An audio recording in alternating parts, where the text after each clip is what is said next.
창세기 16장. 아브람의 아내 사레는 아이를 낳지 못했습니다. 사레에게는 하갈이라고 하는 이집트인 여종이 있었습니다. 사레가 아브람에게 말했습니다. 여호와께서는 내가 아이를 갖도록 허락지 아니하셨습니다. 그러니 내 여종과 잠자리를 같이 하십시오. 하갈의 몸을 빌려 아이를 가질 수 있을지도 모릅니다. 아브람은 사레가 말한 대로 했습니다. 그때는 아브람이 가나안에서 산 지 10년이 지난 해였습니다. 사레가 이집트인 몸종 하갈을 자기 남편 아브람에게 주었습니다. 아브람이 하갈과 잠자리를 같이 하자 하갈에게 아기가 생겼습니다. 하갈은 자신이 임신한 것을 알고는 자기 여주인 사레를 깔보았습니다. 그러자 사레가 아브람에게 말했습니다. 내가 이 고통을 겪는 것은 당신 때문입니다. 나는 내 여종을 당신에게 주었습니다. 그런데 그 여자가 임신을 하더니 나를 깔보기 시작했습니다. 당신과 나 사이에 누가 옳은지 여호와께서 판단해 주시기 바랍니다. 아브람이 사레에게 말했습니다. 하갈은 당신의 종이니 하갈에 대해서는 당신 마음대로 하시오. 사레가 하갈을 못살게 굴자 하갈은 집에서 도망쳤습니다. 여호와의 천사가 사막의 샘물 곁에 있는 하갈에게 나타났습니다. 그 샘물은 술로 가는 길가에 있었습니다. 천사가 말했습니다. 사레의 여종 하갈아, 어디서 와서 어디로 가는 길이냐? 하갈이 대답했습니다. 여주인 사레에게서 도망치는 길입니다. 여호와의 천사가 하갈에게 말했습니다. 내 여주인에게 돌아가서 그의 말을 잘 들어라. 여호와의 천사가 또 말했습니다. 내가 너에게 셀 수 없이 많은 자손을 주겠다. 천사가 또 말했습니다. 내 몸속에 아기가 있으니 이제 아들을 낳을 것이다. 아들을 낳으면 그 이름을 이스마엘이라 하여라. 이는 여호와께서 너의 부르짖는 소리를 들어주셨기 때문이다. 이스마엘은 들나귀처럼 될 것이다. 그는 사람들을 대적할 것이며 사람들도 그를 대적할 것이다. 그는 자기의 모든 형제들과 마주 대하여 살 것이다. 하갈은 내가 정말로 하나님을 뵙고도 이렇게 살아있다니 라고 말하면서 자기에게 말씀하신 여호와를 나를 보시는 하나님이라고 불렀습니다. 그래서 그곳에 있는 샘물도 브엘리헤로이라는 이름이 붙게 되었습니다. 그 샘물은 가데스와 베레 사이에 있습니다. 하갈이 아브람의 아들을 낳았습니다. 아브람은 그 아들의 이름을 이스마엘이라고 지었습니다. 하갈이 이스마엘을 낳았을 때 아브람의 나이는 86살이었습니다. 창세기 17장. 아브람이 99살이 되었을 때 여호와께서 아브람에게 나타나셔서 말씀하셨습니다. 나는 전능한 하나님이다. 내 말에 복종하며 올바르게 살아라. 내가 너와 언약을 세워 너에게 수없이 많은 자손을 주겠다. 아브람이 땅에 엎드려 절하자 하나님께서 아브람에게 말씀하셨습니다. 이것은 내가 너와 세우는 언약이다. 너는 여러 나라의 조상이 될 것이다. 내가 너를 여러 나라의 조상으로 만들었으니 이제부터 너의 이름은 아브람이 아니라 아브라함이 될 것이다. 내가 너에게 많은 자손을 줄 것이다. 너를 여러 나라들 위에 세우리니 너에게서 왕들이 나올 것이다. 내가 너에게 언약을 세울 텐데 이 언약은 지금부터 내가 너와 내 모든 자손에게 세우는 언약이다. 나는 내 하나님이 되며 내 모든 자손의 하나님이 될 것이다. 너는 지금 이 가나안 땅에서 나그네로 살고 있다. 그러나 내가 이 땅 전체를 너와 내 자손에게 영원히 주며 나는 내 자손의 하나님이 되어주겠다. 하나님이 또 아브라함에게 말씀하셨습니다. 너와 내 자손은 지금부터 이 언약을 지켜야 한다. 너희 가운데 남자는 모두 할례를 받아라. 이것은 너와 내 자손과 세우는 내 언약이니 너는 이 언약을 지켜야 한다. 남자의 양피를 베어라.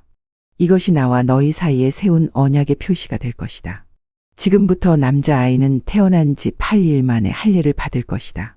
너희 집에서 태어난 종과 너희가 너희 자손이 아닌 외국 사람에게서 돈을 주고 산 사람도 할례를 받아야 한다. 너희 집에서 태어난 종과 너희 돈으로 산 종이 다 할례를 받아야 한다. 그래야만 너희 살 속에 새겨진 내 언약이 영원한 언약이 될 것이다. 할례 받지 않은 남자는 내 언약을 어긴 것이므로 내 백성 가운데서 제외될 것이다. 하나님께서 아브라함에게 말씀하셨습니다. 너는 내 아내의 이름을 사레라고 부르지 말고 이제부터는 사라라고 하여라.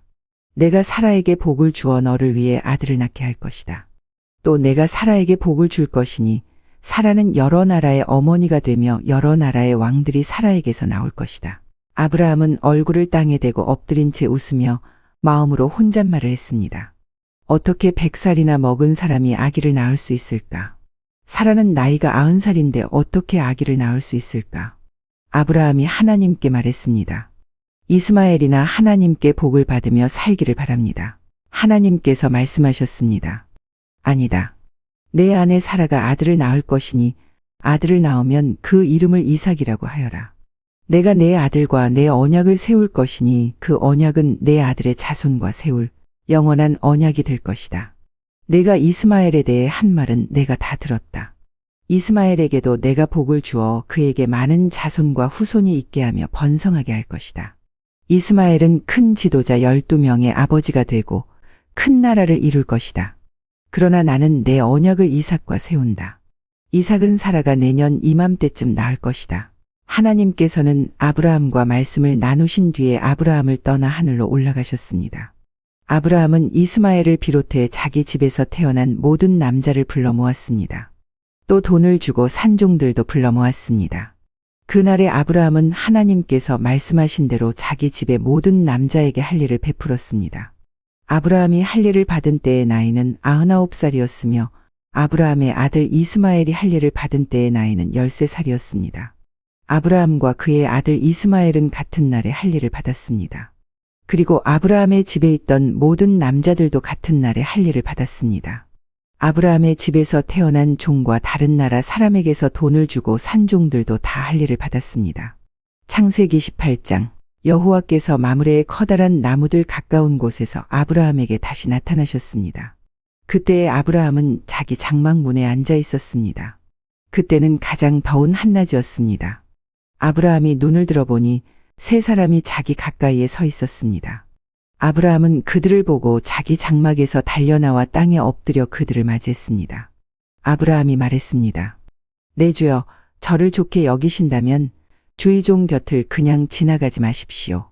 제가 여러분 모두의 발 씻을 물을 가지고 올 테니 발을 씻으신 뒤에 나무 아래에서 좀 쉬십시오.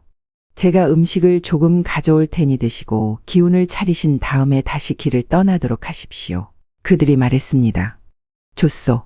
당신 말대로 하겠소. 아브라함이 급히 장막으로 달려가 사라에게 말했습니다. 빨리 밀가루 3스아를 반죽해서 빵을 만드시오. 그리고 아브라함은 짐승들이 있는 곳으로 달려가 아주 좋은 송아지 한 마리를 끌어다가 종에게 주었습니다. 종은 급히 그 송아지를 잡아서 요리를 했습니다. 아브라함은 그들에게 송아지 요리와 버터와 우유를 대접했습니다. 그들이 음식을 먹는 동안 아브라함은 나무 아래에 서서 그들의 시중을 들었습니다. 그들이 아브라함에게 물었습니다. 당신 아내 사라는 어디에 있소? 저기 장막 안에 있습니다. 아브라함이 대답했습니다. 그때에 주께서 말씀하셨습니다. 내년 이맘때에 내가 반드시 너를 다시 찾아올 것이다. 그때에는 내 아내 사라에게 아들이 생길 것이다. 그때 사라는 장막 문간에서 그 말을 들었습니다. 아브라함과 사라는 나이가 매우 많았습니다. 사라는 아기를 가질 수 있는 나이가 지나버린 후였습니다. 그래서 사라는 속으로 웃으면서 내 남편과 나는 너무 늙었는데 어떻게 우리에게 그런 즐거운 일이 생길까? 하고 말했습니다. 그때 여호와께서 아브라함에게 말씀하셨습니다. 사라가 왜 웃느냐? 어찌하여 내가 늙었는데 어떻게 아이를 낳을 수 있을까 하느냐? 나 여호와가 하지 못할 일이 어디에 있느냐? 내년 이맘때에 내가 다시 너를 찾아올 것이다. 그때에는 사라에게 아들이 생길 것이다. 사라는 두려워져서 거짓말을 했습니다. 저는 웃지 않았습니다. 그러자 주께서 말씀하셨습니다. 아니다. 너는 웃었다. 그 사람들은 거기를 떠나 소돔을 향했습니다. 아브라함은 그들을 배웅하기 위해 얼마쯤 그들과 같이 걸었습니다.